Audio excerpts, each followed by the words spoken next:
magandang araw sa inyo. Nasubukan niyo na ba na kayo ay mapadalhan ng mga spam post ng ating mga friends sa Facebook? Bueno, paano natin yun maiiwasan or mapipigilan? Yun ay tuturo ko sa inyo ngayon. Isang tip lang ito. Di pumunta tayo dun sa ating Facebook account. Makikita nyo rito dun sa maliit na arrow na naka-down, click nyo lang dyan yung settings. Pagkatapos, makikita nyo rito sa left side yung timeline and tagging.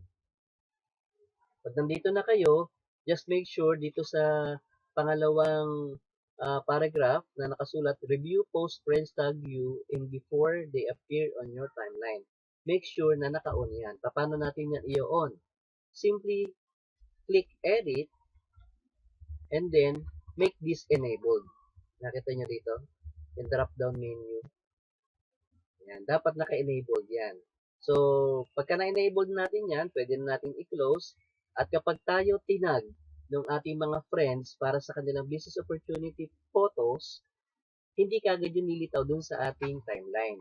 Kailangan mo muna nating reviewin yun at mag-decide tayo kung gusto natin yun i-post dun sa ating timeline.